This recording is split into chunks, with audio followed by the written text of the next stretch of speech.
Namaskar, Namaste, hello everyone, welcome to my channel and welcome to my Andaman vlog series.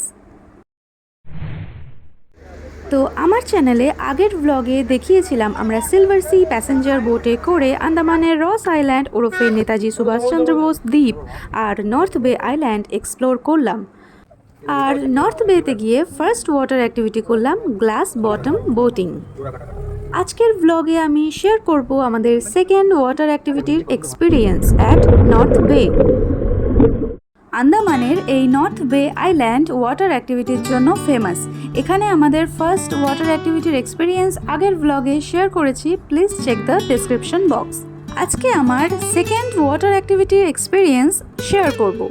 Actually আন্দামানের এই north বেতে ভারতের প্রথম C walk activity শুরু হয়, তাই আমরা ডিসাইড করলাম যেখান থেকে এই সি ওয়াক অ্যাক্টিভিটি শুরু সেখানেই যদি এটা না করি তাহলে আর কি করলাম। সো আমাদের ওয়াটার অ্যাক্টিভিটির টিকিট কাটার পর হাতের কাছে যা যা লাগেজ ছিল, যেটা আমাদের এখানে দরকার পড়বে না, সেগুলো সব লকার রুমে রেখে স্পিড বোটে করে চলে এলাম সি ওয়াক করতে। যেটা জানলাম, এই সি ওয়াক করার জন্য সি বিচ থেকে জলে নেমে পড়লে চলবে না, এর জন্য একটু গভীর সমুদ্রে যেতে হবে। এই সি ওয়াকের জন্য জলের মাঝখানে একটা ফ্লোটিং স্টেশন থাকে, যেখানে ওদের অ্যারেঞ্জমেন্টস অনুযায়ী স্পিড বোটে করে আমাদেরকে ড্রপ করা হলো। তারপর এখানকার এক্সপার্টসরা একটা বেসিক ট্রেনিং দিল, যেখানে হেলমেট, ব্রিদিং, হ্যান্ড জেস্টার্স সব কিছু ভালোভাবে বুঝিয়ে দেওয়া হলো। ব্যাস, গভীর জলের ফিশ হয়ে নেমে পড়লাম জলে। এক ঝাঁক সার্জেন্ট ফিশ আমাদেরকে চারিদিক থেকে ঘিরে ধরেছিল। মানে রিয়েল লাইফে সামুদ্রিক মাছ এত কাছ থেকে দেখার যে অনুভূতি, সেটা তো একদমই অনবদ্য।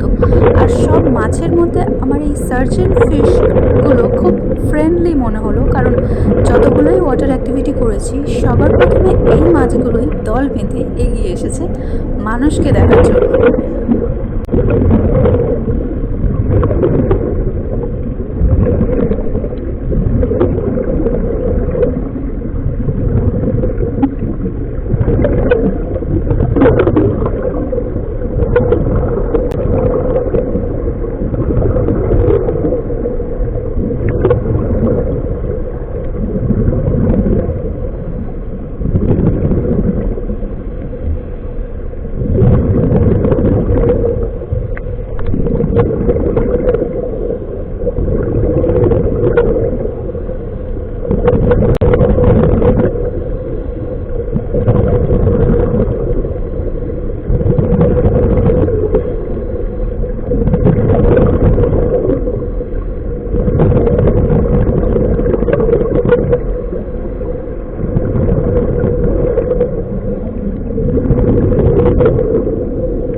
আরেকটা জিনিস রিয়েল লাইফে দেখলাম, নিমোর বাড়ি, দ্য হাউস অফ নিমো।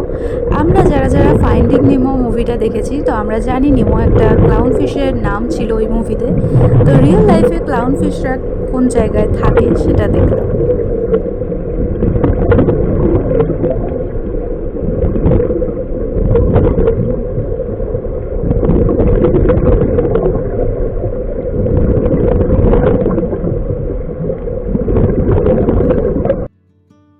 এই ভিডিওতে আমার ব্যাকে জলে দেখতে পাবেন বাবলস হোয়াইট হোয়াইট দেখা যাচ্ছে, সেগুলো অক্সিজেনের জন্য।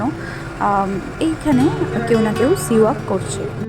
সি ওয়াক করার জন্য যে হেলমেটটা পরানো হয়, মানে যার সাথে অক্সিজেন পাইপ কানেক্টেড থাকে, তো এয়ার প্রেশারের জন্য আপনার মাথায় বা মুখে কোনো জল লাগার চান্স নেই, which is a plus point.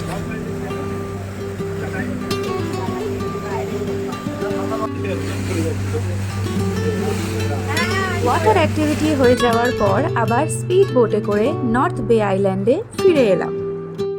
যে প্যাসেঞ্জার শিপে করে আমরা আজ নর্থ বে আইল্যান্ড আর রস আইল্যান্ড ঘুরলাম, সেই একই শিপে করে আমরা আবার পোর্ট ব্লেয়ার পৌঁছালাম। পোর্ট ব্লেয়ারে যখন পৌঁছালাম তখন সানসেটের সময় এত সুন্দর সানসেট একটা জেটি ঘাট থেকে দেখতে পেলাম। তাহলে এই ছিল আজকের আমার ব্লগ। আশা করি ব্লগটা ভালো লেগেছে, আর সি ওয়াকের এক্সপিরিয়েন্স শেয়ার করে খুব ভালো লাগলো। সো সো দেখা হচ্ছে নেক্সট ভ্লগে। Till then subscribe to my channel and take care.